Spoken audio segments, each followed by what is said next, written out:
Welcome to Behavioral Health Today, a podcast brought to you by the Triad Network. This podcast is designed to share trending topics occurring within the world and our communities and bring them a behavioral and mental health perspective.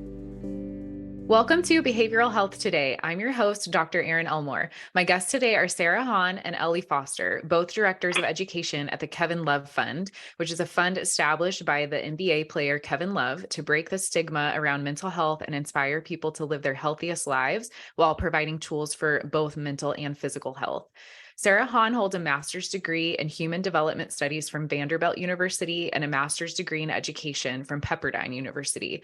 Using her experience as a teacher in both public and private schools, Sara co-founded the nonprofit Determined to Succeed to support students academically, emotionally, and financially through middle school, high school, and college. Ellie Foster holds a master's degree in educational psychology from the University of Wisconsin-Madison and a PhD in literacy education from University of Colorado at Boulder. Ellie is an advocate for centering creativity, social justice, and emotional expression in the way that schools approach social emotional learning and trauma-sensitive practices. She's worked as a high school English teacher, literacy researcher, a K-12 teacher educator, and an activist for youth experiencing homelessness. We're excited to have Sara and Ellie with us today to talk about their involvement with the Kevin Love Fund and the work that they're doing around children's mental wellness. Thank you both so much for being here. Thanks for having us. Yes. Well, I'm curious as we get started, do you want to just explain to our listeners who is Kevin Love for those who don't follow the NBA? What's his story and how did this program come about? Sure. So Kevin, for those who don't know him, and he's pretty well known now, I think, in the mental health field as well as in basketball. But several years ago, he was playing for the Cleveland Cavaliers. And several years ago, he had a pretty massive panic attack on court. It was a nationally televised game, and it was very public and difficult for him to kind of get through in that moment. And he decided to kind of be the change he wanted to see in the world when that happened. And instead of hiding from it, he decided to really bravely and vulnerably share his struggles with anxiety and depression. And he published an essay, a personal essay in the Players Tribune expressing all of this. And the result, the kind of outpouring of support and the movement he really started in response to that, to his sharing and his discussing a difficult time in his life, inspired him to start this fund. And he brought together experts in education like Ellie and myself, and experts in psychiatry and psychology, and we all kind of came around the table and discuss what we thought should be in the drinking water for teens around this country and world, and to create a space that Kevin felt if he had had this in middle school and high school, it would have really been beneficial to him.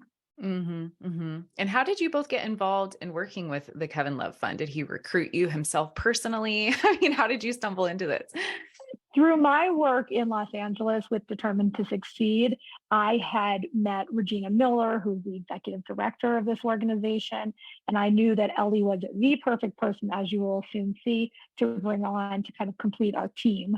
And I'll let Ellie share how she got involved at the same time this all happened. Well, right when Kevin was sharing his vulnerable story in the Players Tribune and really kind of setting the tone for athletes in a big way, he was one of the first people to kind of come forward and talk about his mental health. So when he was sort of modeling vulnerability in that way, I, at that moment, was completing my PhD research, and I had been studying, what can we as teachers do to help students to feel safe, talking about how they're feeling and sharing challenging life experiences in the classroom. And I was part of a larger research study that was over a 10-year span. And we had been asking this question as kind of a team. And what we found from that work was that teachers modeling vulnerability in the same way that Kevin did in his writing was this pedagogy that really opened the doors to students to bring their emotional lives into the classroom. So you'll see when we talk more about the program today, you'll see that that's kind of a through line for our curriculum, is this idea of, we don't have to kind of check part of ourselves at the door. We can bring our whole self into the classrooms, teachers and students included. Love it. So essentially, you guys are the experts that are writing the curriculum for the Kevin Love Fund. Is that right? That's right. Yes. We all kind of talked about when this first came together, how when we were younger, or for me, even now with my teenage children. I have a daughter in middle school and a daughter in high school, that there's a lot of mandatory learning that goes on in the classroom. Kids spend hours memorizing the periodic table of elements or algebraic equations or historic facts or verb conjugations in Spanish or French. But there's not this mandatory learning in understanding that everyone is going through similar psychosocial stages of development as they grow up, or that your thoughts and your emotions and your behaviors are all connected. And so it was really important to Kevin that we kind of taught these little nuggets to students so they could really understand truly how their social emotional development is occurring.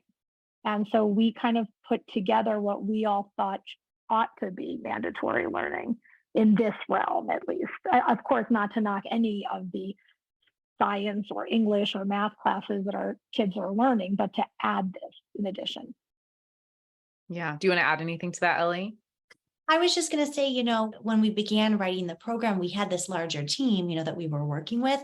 And since then, we've been working with a lot of young people. So we have a youth advisory council. So as we continue to kind of build out the lessons and grow the program, now we have incorporated a lot of young voices at the table as well. So we kind of launched it with this group that began, that Sara described so beautifully. And then we've grown it since then and had a lot of young people who are, I think, bring a lot of expertise to what we've developed. And the one thing I'll just piggyback on what Ellie shared is the mental health experts that we have are really world renowned. We have some incredible scientific advisors from Stanford who helped us originally put together our resources and our curriculum. We have folks in the UCLA Department of Psychology that we have worked with and use as resources. So we've really gotten lucky to be able to lean on top experts in the fields of mental health as we've written these lessons. That's so great. And I think so many parents and educators and psychologists and, so many people would agree that this is really something that is so poignant and necessary for our youth today. Because of course, you need your basic math, science, English, all of that. But the world has changed so drastically from when all of those models of schooling were created. And there's just so much that kids today struggle with. And so I love that this is part of hopefully almost every curriculum in the United States soon. And on that note, is this available to every school? Is this rolling out public schools, private schools? Where's this hitting and how do people get this in their school curriculum? That's right. One of our strengths is that we're so flexible. We've met with educators that teach every discipline you can imagine, math and business educators and health and language arts and after school programming and nonprofits. We know that the program that we've developed, what we've seen from our pilot data is that it's really a life-saving intervention. It can be this program that really helps students to feel less alone, to feel more connected with each other. And because we so believe in it, we're willing to work with anyone to find a way to fit it into their program. So this was our launch year. We had 2 years of development prior to that, but this was our launch year starting in September.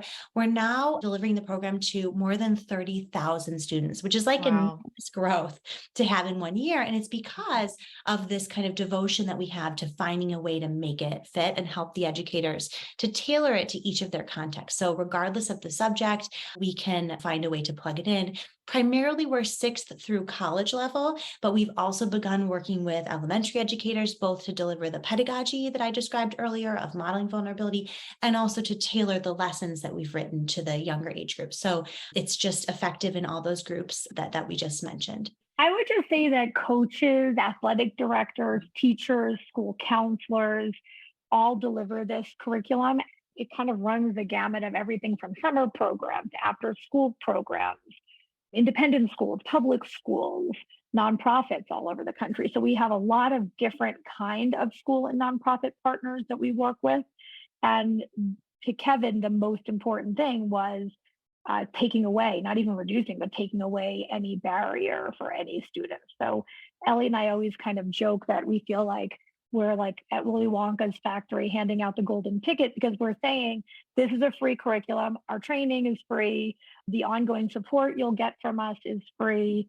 It's kind of our favorite part of our job, I think, is helping the schools, like Ellie said, customize and individualize the lessons for their needs. And schools don't have to replace this with existing SEL curriculum if they already have something that's working. Like Ellie said, some of the great joy we have in this job is helping schools figure out how it can work. It's not a competitive environment, right? It's kind of a more the merrier, and you find what works for your students. What a win-win, because I know so many school districts, I mean, why would you not want to have a resource like this? But so many of them have these criteria, obviously, that they have to meet, and there's just not enough room always in the day to teach everything or add something in. So I love that you've designed it where it just fits seamlessly with what's already going on. And free is great because, of course, we all know that, there's not enough money going around most of these school districts. And so this is such a great design. Thank you, Kevin, for making it free. And I love that it sounds like you guys really took your time and did the research and took 2 years developing something that has substance that can be adapted to different circumstances. And now you're rolling it out. I feel like there's such a good quality usually to things that aren't rushed and aren't entirely motivated by money. And so I love that you have taken your time and really made it a good scientific, helpful resource. And I think benefit of that is that it will adapt to so many different environments and different age groups. It's great. I mentioned just a minute ago some of the amazing findings that we had from our pilot, but I want to kind of flesh that out a little bit more, because what you're saying about how devoted we were to ensuring that the program that we had developed was really impactful was, we were really meticulous about that. And in our pilot year was with 75 schools from across the country.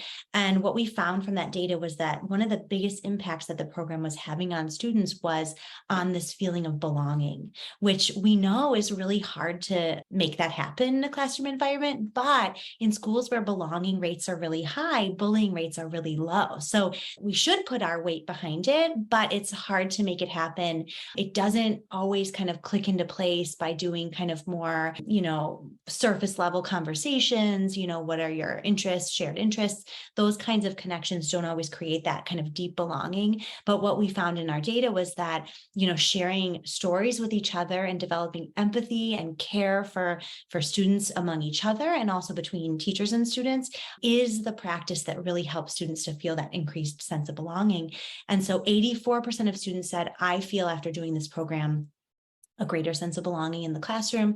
82% of students said, I'm more likely to reach out to my teacher if I go through something really hard in my life. So that feeling of just having one trusted adult that they can rely on if they're really struggling. So those were two of the kinds of amazing findings that we saw in that pilot year. And prior to that, the research we had been doing on reciprocal vulnerability as part of the team that I mentioned earlier, we have just dozens of peer-reviewed articles about that and conference presentations, and we really vetted it at a high level because we wanted to ensure that it was best practice and that it was a trauma-informed approach that would really support students because the stakes are high. We all see this like alarming CDC data as it rolls out. The most recent data that came out saying that, I can't remember the exact statistics, but the rate of hopelessness and sadness had continued to increase, anxiety and depression had continued to increase. So we wanted to ensure that our intervention was kind of speaking to that. And we can say absolutely that it is. Those are really significant numbers and findings. That's really impressive. Yeah, I mean, at the beginning, we would go into rooms where with this pedagogy of modeling vulnerability, like we worked with a fraternity a couple of months ago, and Sarah said, I'm not sure if this group is going to really connect with this particular lesson. It was a poetry writing activity, lesson 2 from our curriculum, and I said, I know that they will. If I go first and I share a poem that I wrote about a loss in my life, that is the thing that kind of opens the door. And so it was unbelievable. I mean, it was beautiful to see these young men write this poetry that was deeply vulnerable. And it really is amazing that whatever room we go into, we also do a corporate model with adults. We are running a grief group with a group of adults at the LeBron James Family Foundation. We run a group. We just trained the Ricky Martin Foundation's first responders in Puerto Rico. So we have all these diverse contexts that we also share the program beyond just the young people. And it just works universally because we all need that permission that we can tell the truth about how we really feel. We want to be able to say it, but there's these norms in place in our culture that make us think that we have to pretend like everything's okay, even when it's not. Mm-hmm. Ellie is exactly right. That anecdote that she told about us kind of zooming in and virtually doing a workshop with a group of fraternity college students. I did not think that a bunch of 20 and 21-year-old and 19-year-old boys would really open up to Ellie and I was completely wrong. They were incredible, and shared really vulnerably with each other and with us. And we have seen this work again and again. We have like endless beautiful stories of how we've seen people be surprised at how they connected to each other, whether it's teachers that were training in the training session or students that connect to each other that never had made a connection before. We've really seen this over and over again. It's really beautiful. Yeah. Let's hear another example. So that's an example with teenagers. Do you have one maybe in a school setting with younger kids, or, let's hear some more examples of how this actually looks in real life. I can share, Ellie and I had just worked with one of the partnerships that Kevin's really excited about is the Ohio School Safety Center. And they have been a great group of folks that have worked with us to offer us as a resource to the 5,600 schools they serve in Ohio. And we were working with some of their advisory council. They have kind of a student advisory council that they put together throughout the state. And we were special guests for one of their monthly sessions, again, over Zoom. And we worked with about a dozen of these students, and we had them do, in fact, the same poetry lesson that Ellie was referring to. And one young woman shared the most beautiful example of a difficult time and experience with her family immigrating to this country and what they kind of went through and how she feels. She wanted so badly to embrace the American culture that she let go of her culture of origin. And now she doesn't feel like she's either identity. And as she was sharing this beautiful poem, another girl in the group just started crying, started weeping. And they had, I think, only met in person once before. And she said, "You are sharing my words. This is exactly how I feel." And it was just the most beautiful. Ellie and I felt so honored to even be a part of this moment for them, because she said, "I've really gone through this exact same thing with my family. And I've never been able to articulate it in this way before, even to myself, let alone heard it spoken by someone else." So she was really moved and touched, and in fact reached out to us afterwards to say she wanted to do more work with the Kevin Love Fund because it meant so much to her, the experience she had during that hour. Wow. And that is so healing, to have that connection with someone. And it's almost like group therapy. It's so Yep. healing. Well, we always say, because teachers are delivering the curriculum and they're required to take a 1 hour free training, everything's free, as Sara said, but we do want them to take a 1 hour training. And what we found is that teachers are equipped at kind of creating a container that does feel therapeutic to students. Most of the lessons are arts-based projects. So they're avenues of emotional expression and storytelling for students to give voice to something that they've been through in their life that they might not have had the opportunity to talk about. And an experience of loss, for example, or the example Sara gave is another really beautiful one. And so because they're arts projects, the storytelling and the creativity kind of does the heavy lifting. And then the teacher just shows up holding the space for the students. And it's incredibly therapeutic. Yeah. I want to zero in a little bit on your curriculum. Can you walk us through what are some of the resources that you offer, particularly to schools, or just, all these stories are amazing. You have me hooked, but what does this look like practically? What are the curriculums that you offer? So I can share, I think the lesson design gives you the best understanding of what the curriculum is like. And then I know Sara will join in with more because we kind of share the same brain. So the lessons are project-based, which I spoke to earlier. That's also based on the research. We know that with adolescents and also with elementary level too, that project-based hands-on approaches are much more effective for social emotional learning. So students are always making something, and that's in an alternative to, say, a worksheet or a lecture. So the teacher always begins by introducing the main idea of the lesson kind of briefly, and then they play a short video clip. We call these guest artist videos. And these video clips we've had recorded by athletes and artists and actors that students will absolutely recognize in their lives. So for example, I'll give a couple of examples. Lin-Manuel Miranda recorded an extraordinary video for one of our lessons about the way that he learned to use life experiences as fuel for his writing and emotional emotion as fuel for his writing. And he talks also about empathy. It's a beautiful video. Bryan Cranston made a beautiful video for us about kind of questioning that negative voice in his head, and really self-compassion is what that video is about. Kevin recorded several videos that are beautiful and vulnerable. So these guest artist video clips help to model that vulnerability. So they're supporting the teacher in modeling the vulnerability, and the speaker is talking about the main idea of that lesson. We also have many videos from other young people, high school students and college students. And then after playing the guest artist video, we have these short video clips that we call expert videos. And these are videos that have been recorded by world-renowned mental health experts. So authors, researchers from Stanford that Sara spoke about a few minutes ago, they're helping to teach the main idea of the lesson. I always say, I was a high school language arts teacher for many years. And if my principal had said to me, I think, Ellie, that you should teach cognitive behavioral therapy to your students, I think they would really benefit from that, I would have said, I am a language arts teacher. I do not know how to do. I had been in therapy myself, but I certainly didn't feel equipped to kind of communicate that nuanced idea. So the videos are these short 5-minute, very engaging. Many of them are funny. They can include diagrams. They're very clear, but they're helping the teacher to kind of deliver the meat of the skill or the tool. And then the teacher introduces the creative project that the students are going to make to kind of internalize what they've just learned. And they do it by modeling it. So we've given the poetry example, so I'll return to that. The teacher would read for that lesson a poem that they had written about something difficult from their own life that they had experienced. And we train teachers in how to model vulnerability in really age-appropriate ways. So they share their example project, and then the students make the creative project, and that's their way, as I mentioned, of internalizing the skill that they've just learned from the expert.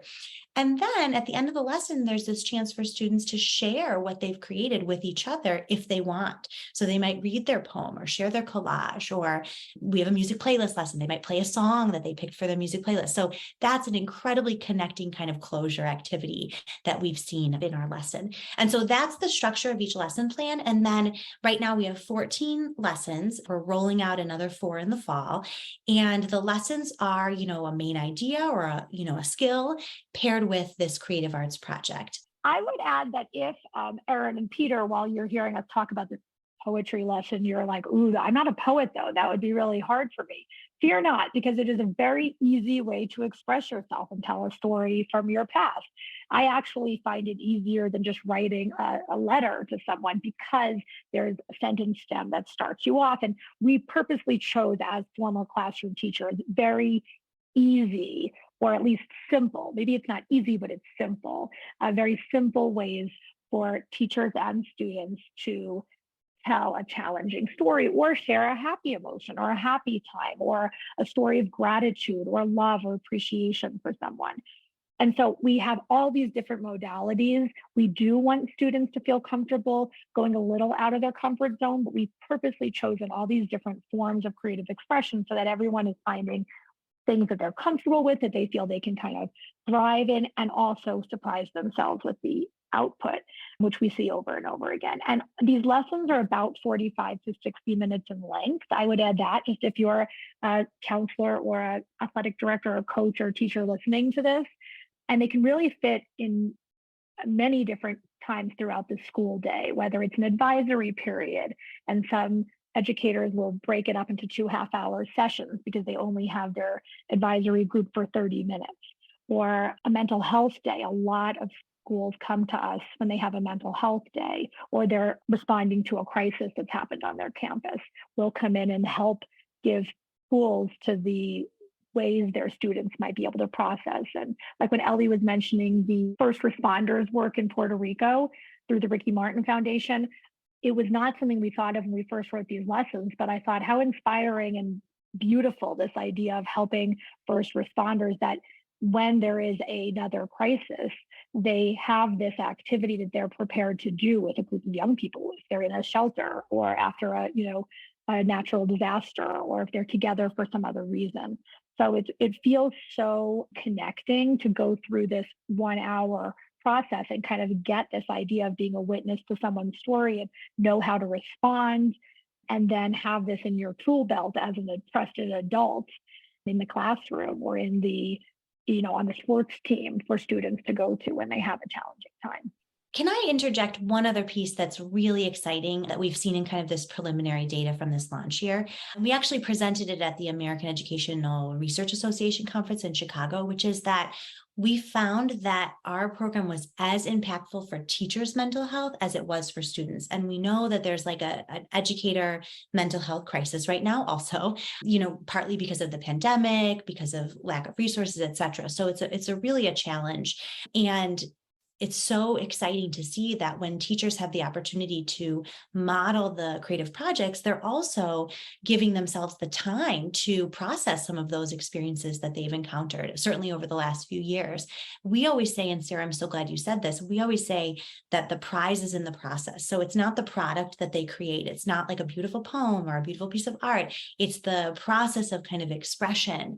And so it's wonderful to also hear, I was thinking of, the first responders, the caretakers who are caring for others' mental health. And I'm thinking about some of your listeners that are, probably your audience, that there's this opportunity to give ourselves this beautiful gift of these creative arts prompts to process some of our own emotions. We'll be right back after word from our sponsor. Continuing education is both a requirement and a learning opportunity, but finding the right CE provider can be challenging. AATBS, a triad company, offers continuing education for psychologists, social workers, marriage and family therapists, counselors, and behavior analysts. CE courses are available both individually and as part of our new All Access Pass. All Access Pass provides a library of over 250 unique courses. That's more than 800 hours of CEs, with new courses being added every month. As a special offer, Behavioral Health Today listeners can save 15% on CE purchases. Visit us at aatbs.com/BHT and enter promo code BHT15 during checkout. That's aatbs.com/BHT. Check out our library and check off your CE requirements today.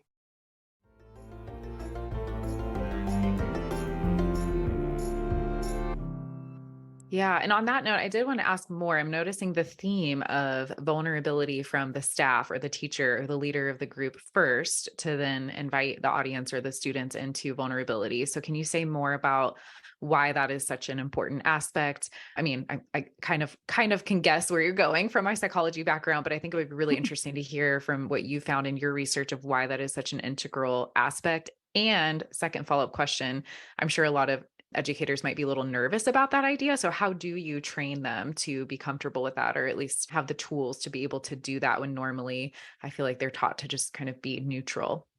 Yes. So as I said, this was a 10-year study where we were looking at educator vulnerability. What we were finding is, we were drawing on this larger body of research about emotion in school. So Megan Bowler wrote a really great book about the history of emotion in school. And, there's this binary understanding of like public-private. We think that, our feelings are allowed in some spaces and not allowed in some other spaces.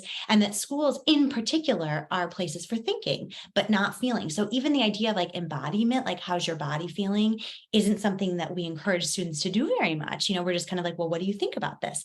And so to move the needle and have students like drop into their body and how they're feeling in school requires a shift in the norms. And so one way that we found is really effective to change those norms is to have a leader or a mentor or someone that the students respect to model that. Now, the good news is it doesn't necessarily have to be the teacher. So we found in that research I'm mentioning, it's very effective when it is the teacher, but we have some workarounds in our curriculum for those educators that don't feel comfortable.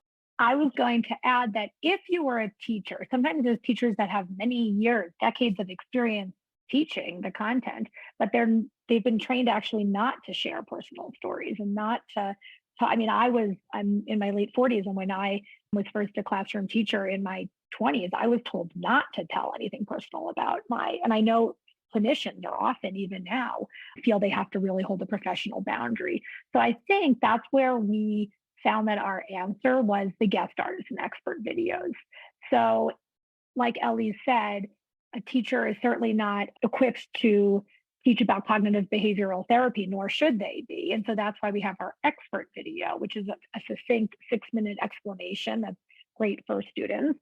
And then if a teacher is not comfortable or an athletic director is not comfortable talking about a challenging story in their lives, and that's not part of their kind of natural style of teaching, they have these guest artist videos that become like a co-teacher with them. So they can still create this safe space and not be the one who shares something vulnerable. Or they might share something that they feel is age appropriate and that is intentional for their group of students for what they might be going through now, but they might pick one of our videos. So every lesson that we have this kind of rich, diverse body of videos now that you can choose from as the educator delivering our curriculum, because we know we are not experts in your school community, you are. And so we want to present this as kind of a menu. So there are options for educators to choose, and that can act as the modeling of vulnerability. That's really nice. That's a good option. Yeah. Go ahead, Ellie.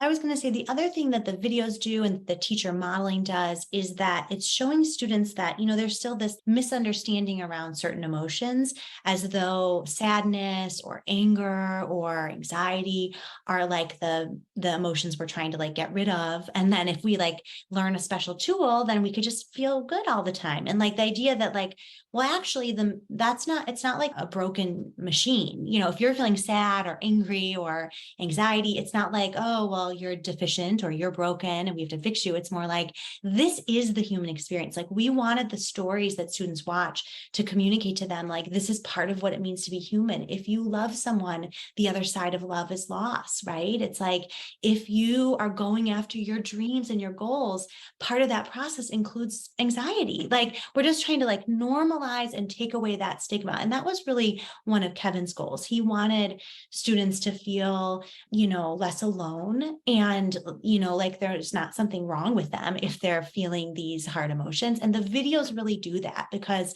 we tried to get a different type of story, all the types of stories that we could, and we're still building this bank, but we wanted to have so many different types of stories so students could just really see their story reflected back at them and know, oh, I'm not broken, I'm a human. And that's also what the teacher modeling does as well. I think that's really powerful, because I think a lot of kids and teens today are so disconnected. It's already a disconnecting time, tweens and teens, but even more so now than it used to be. And so I think a lot of them feel, at least what I saw clinically, a lot of them feel that their negative emotions are the only ones, or it's like, Right. Maybe if they're sad, they think they're depressed, or if they're anxious, they think they're having Right. panic attacks. And really maybe they are, but a lot of it is very normal, and they don't know it's normal because no one's talking about it. So I think there's a lot of power in the program you have to demystify that. And that way you can create coping skills for it, instead of having this additional layer of, oh my gosh, I'm so broken, something's horribly wrong with me, on top of trying to deal with basic sadness or anxiety or fear or failure. These lessons are really reminding me, I did a lot of training in school settings as a clinical psychologist working with kids and teens. And so a lot of what I did was a little bit more psychological, but a lot of the actual projects or group environments where we would discuss vulnerability, a lot of those interventions are really similar to what we were doing in school settings. But I love your program because we were there as a limited resource when things got really bad. So we were working with kids who were already deep in trauma or very disruptive to the classroom. And, I love the idea of teaching similar skills as a proactive method, or as a coming alongside kids who are beginning to struggle before letting it get really difficult, really bad, and then doing this. You know what I mean? There's so much resilience I think that your program is going to build for, I know we're talking about kids at the moment, but really for any age. So it's a beautiful, beautiful model. It's interesting that you share that, because it reminded me, even I think Kevin's initial goal was, I wish I had these tools when I was younger. And even when I was getting my master's in human development studies at Vanderbilt, I remember learning about, and Ellie and I talked about it when we first started writing these lessons, I had really paid attention to Erik Erikson, the theorist who talks about the different stages of life. And I remember as an adult, when I learned about that, thinking, wow, this really helps explain a lot of relationships I've had. And it was like, it really answered a lot of kind of unanswered questions for me. And I thought, this is really critical. And when we were all putting these lessons together, this is the kind of stuff we were talking about. When I say like coming around the table and talking about really critical things that we as adults think, I wish I had known this when I was younger. It would have really helped me understand and have a larger context, which is hard when you're a teen, like you're saying. It's hard to not feel you're alone or it's so exaggerated. We even talk about cognitive distortions in our lessons. So we're trying to teach teens like what you're thinking could be inaccurate. This could be catastrophic thinking, exaggerated thinking. So, and we find over and over again that our students are telling us how helpful this is.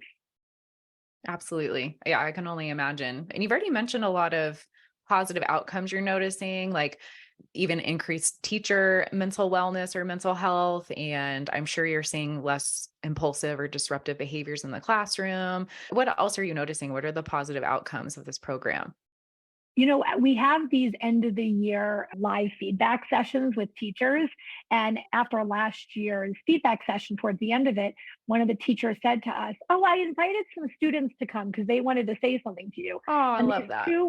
these two kind of like upperclassmen, they were probably 11th or 12th grade, popped into the screen and said, "Well, we just want to tell you there was another kid in the class who no one really knew and we didn't really like him. And after the Kevin Love lessons, that's what they called them, the Kevin Love lessons, we had his back, you know, when we saw him outside in the hallway and we felt like we understood him more. And so now we have his back." And I just thought that was such an amazing, authentic, incredible feedback that we got, that these kids who kind of probably, it seems like, looked down on this other young man in class because they didn't understand him and they didn't know why he was acting the way he did. Once they saw a little bit of why and heard him, they humanized him.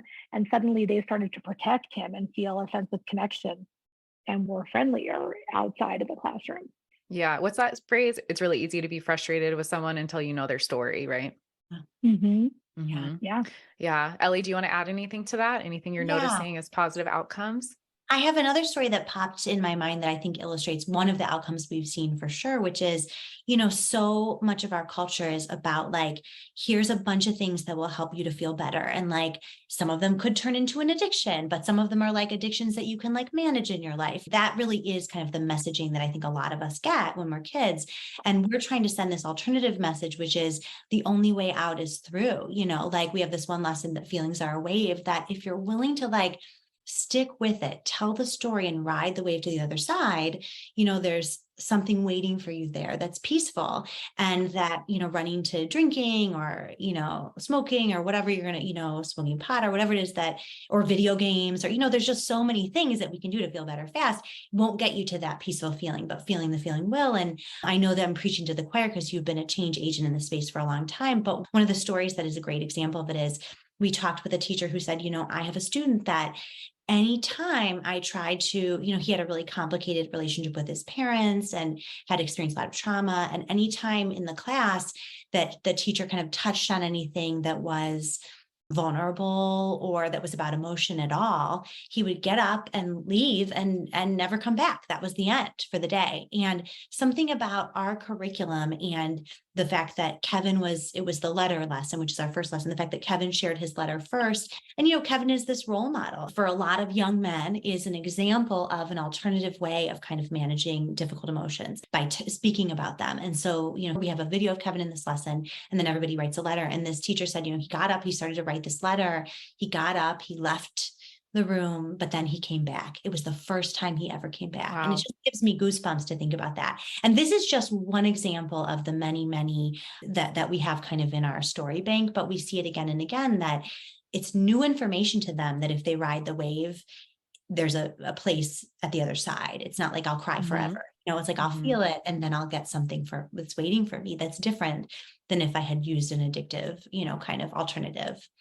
Kevin named this curriculum, everyone is going through something you can't see, you know, like that was his idea. And it really is what we see every single time we work with students or teachers, that simple idea of like one person, even if it's a completely different story, there's always something in what someone shares that you can see resonates with everyone else. You can see it touch. And when we do this, you can see the energy change, whether it's in the physical classroom or in the Zoom room, you can feel the energy shift in the space when people start to tell their stories. And when we give them a structured way to do that, it's a gift. Like we'll say, take 10 minutes to do this activity. And it really is a gift that teens and adults are giving themselves to pause and honor their emotions and express them in this structured way. Mm-hmm. And for ourselves as well, we do a lot of writing activities, and sometimes I'll take the time to do it for myself, and I'll be like, oh my gosh, I didn't, I'm here we are.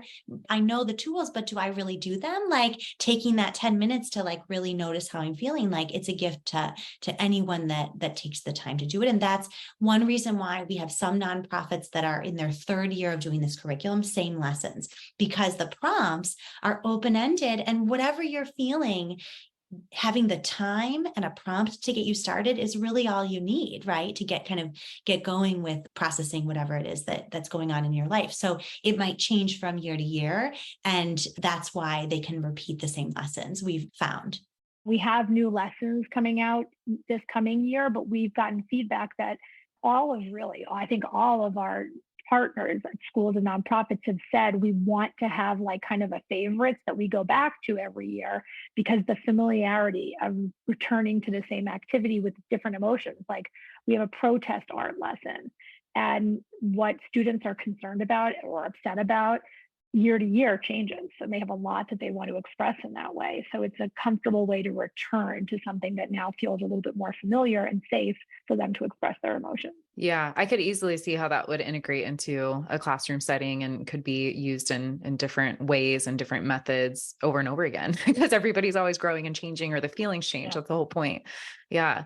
Well, as we start to wrap up, is there anything that you would want to say or a message you'd want to leave with administrators or teachers who might be listening to this and are interested in the program? If you are an educator, whether you're a teacher, school counselor, coach, if you are interested in this curriculum, you can go onto our website, and there is a contact us section that pops right up. And we have general curriculum intros that are about 20 or 30 minutes. And then we have trainings that we constantly deliver every week, just an hour.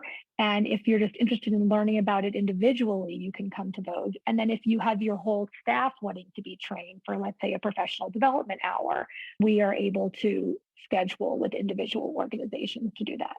Okay. And what is the website where they could start? It's kevinlovefund.org. Okay. Well, we'll definitely put that in the show notes so people can find it easily. Great. Ellie, any last words? Anything you want to add? I was just going to say, I think when I was a teacher, I thought I have so much I have to teach. I don't have time to devote to, something that's extra, like on the side. I have to teach Hamlet. I have to teach Catcher in the Rye. Like I had content. What I've learned, what I've seen over the last 3 years is that these lessons are not extra. They help the students to be able to do well in every area of their lives, including their academic lives, their athletic lives, their extracurriculars. That when you give students these tools for managing their emotions and building positive relationships, it will spill over into your school and have a big positive impact. So I would say it's worth taking that 45 minutes to teach students these tools. And we hope to be able to give it away to thousands more this year coming up in September. So please reach out. Yeah. And from the clinical psychologist perspective, I have to agree, right? Because we know if you're not comfortable managing the negative feelings, then like you were talking about earlier, you find a way to shut them down or numb them, but you can't just numb the negative ones. It numbs your whole brain and your whole life. And if you're not able to navigate what you're feeling, there's no way you're going to remember anything or be able to study those parts of your brain. Actually, the volume turns down essentially, or sometimes even shuts off completely, depending how distressed you are. So it's funny how schools are supposed to prepare people for the world and to, let them be successful. But I do feel that they're missing this social, emotional key element to create the foundation to actually learn and think critically and move forward and create relationships. So yeah, this is such a valuable program, and even better that it's free. So hopefully people will check it out. We feel really lucky that you had us on. So thank you for having us so we could talk about this. We just believe in it so passionately. Yeah, Yes. no, it's been my pleasure. It's been really interesting to learn, and I'm very grateful to be hearing about people like you and the foundation, the Kevin Love Foundation, that are trying to bridge this gap for what our kids need, and really adults too. I know you take it multiple contexts, but yeah, what a valuable resource. So thank you both for taking the time to be here. And I can tell you have podcast experience because it was very easy to discuss as a panel with both of you without tripping over each other. So you kind of do share same brain. I can see it. Well, thank you for such thoughtful questions. And I felt like you really held the space for us as well. So thank you. Thank you. Thank you. Well, again, thank you guys so much. And I also want to thank our listeners for being here today. Just a reminder that the resources we mentioned for this episode and an archive of all of our other episodes can be found on our webpage at triadhq.com/BHT. And we look forward to having you back with us next time on Behavioral Health Today. We appreciate all the support from our community, and if you like our show, one of the best ways you can support it is by giving us a 5-star rating and leaving a review. Behavioral Health Today is a podcast part of the Tribe Network, all rights reserved.